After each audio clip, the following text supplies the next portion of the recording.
Resident रहे हैं, तो यहाँ पे पसंदीदा काउंटर मेरा रहेगा बजाज फाइनेंस।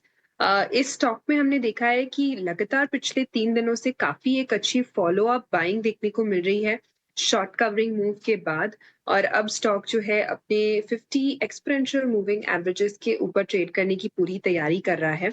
अगर हम इसका लंबी अवधि का स्ट्रक्चर देखें तो पिछले 4 महीनों से कंसिस्टेंट यहाँ पे बाइंग देखने को मिली है और काफ़ी स्ट्रॉन्ग काउंटर रहा है। ये वीक इनफैक्ट एक काफ़ी अच्छे शॉर्ट कवरिंग नोट में भी हम देख रहे हैं कि क्लोजिंग हो रहा है। ऑफ कोर्स आज के टिक का वेट करेंगे बट ओवरऑल स्ट्रेंथ काफ़ी है यहाँ पे 9200 तक के टारगेट्स के लिए हम इसमें यहाँ पे खरीदारी कर सकते हैं 8700 के एक स्टॉप लॉस के साथ। ठीक है, पॉइंट टेकन है। तो बजाज फाइनेंस भी एक और ट्रेड होगा। थोड़ी देर पहले आपको जो पंकज जुड़े थे या उससे पहले भी राहुल भी हमारे साथ जुड़े थे, तब भी वो बता रहे थे कि आपको थोड़ा फाइनेंसेस वाले कंपनीज पे ध्यान रखने चाहिए। और शिवांगी एग्जैक्टली आपको बजाज फाइनेंस का एक ट्रेड दे रही है, 9200 का टारगेट है, यहाँ से करीब 350 रुपये बनते हैं और 8700 का स्टॉप लॉस है। तो पैसे ज़्यादा आएंगे, जाएंगे कम, रेशो काफ़ी ठीक रखी है। और थोड़ी देर पहले आदित्य ने भी आपको यूपीएल का एक ट्रेड दिया है। तो ये तो दो उनके अपने छटे हुए शेयर्स हैं जो उन्होंने बताए हैं। कुछ कुछ पोजीशंस और बढ़िया से ट्रेड बन रहे हैं, मैं आपके सामने रखूंगा और ये सारे शेयर्स आप जरूर चेक करते रहना। हाँ, जो भी मैं आपके सामने भी शेयर्स रखूंगा लॉन्ग साइड के, स्पेशली जहाँ पे पोजीशंस बन रही हैं। एक बार जरा दिखाइएगा, पीआई इंडस्ट्रीज 5% ऊपर है। ट्रेड हाथ से निकल गया क्या आदित्य? पीआई इंडस्ट्रीज ट्रेड हाथ से निकल चुका है या अभी और चलेगा?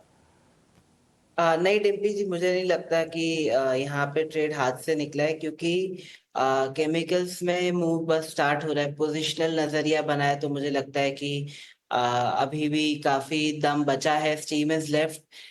तो आज के दिन तो सेल ऑफ आ रहा है ऊपर के लेवल से, तो मैं इंट्राडे के लिए तो इसको बाय नहीं कहूंगा। बट अगर नजरिया कुछ 1-2 हफ्ते का है, 1 महीने का है, तो बिल्कुल इसको बाय कर सकते हैं 3460 में। स्टॉप लॉस रहेगा यहाँ पे 3260 का, और टारगेट रहेंगे इसमें 3660 से लेके 3750।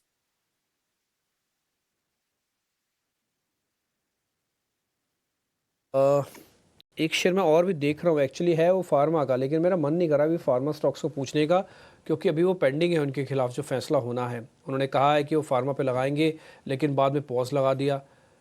तो जो पॉज लगाया है वो फार्मा, अभी मेरे को पूरा जजमेंट नहीं आ रहा उसका, इसलिए मैं उसको पूछ नहीं रहा। नहीं तो सिप्ला मेरी लिस्ट में एक है। चलिए मैं कोई दूसरा शेयर पता कर लेता हूँ जहाँ पे पोजीशंस काफ़ी अच्छे से बन रही हैं। उस शेयर के अंदर अगर आप देखेंगे केपीआईटी टेक, एक बार जरा शिवांगी आप इसको चेक करोगे केपीआईटी टेक को? जी बिल्कुल। पूरे टेक्नोलॉजी आईटी पैक को अगर हम देखें यहाँ पे एक फॉलो अप मोमेंटम मिसिंग है। हालांकि यहाँ पे हमने देखा है कि 3 दिनों से एक शॉर्ट कवरिंग मूव की ट्रिगर तैयारी हो रही है बट ओवरऑल मोमेंटम जो है वो फिजल आउट हो जा रहा है। केपीआईटी टेक की अगर हम बात करें यहाँ पे तो लगातार पिछले 7 महीनों से इसने लोअर टॉप लोअर बॉटम बनाए हैं।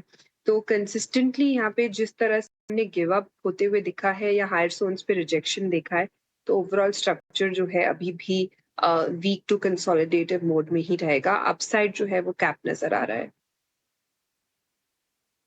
केपीआईटी टेक और टीसीएस के नतीजों के बाद पूरे आईटी सेक्टर पर आज नजर, लेकिन याद रखें गोल्ड फाइनेंसर्स को लेकर आरबीआई गवर्नर की तो कमेंट्री थी, उसके बाद ड्राफ्ट सर्कुलर भी निकाला और मनप्पुरम फाइनेंस में ज्यादा कुछ एक्शन नहीं है। लेकिन मुथूट फाइनेंस स्टॉक की बात करें तो 6.5% लुढ़क चुका है ये स्टॉक 2005 के आसपास कारोबार करता हुआ, और निफ्टी 500 इंडेक्स के टॉप लूजर्स में ये स्टॉक शामिल।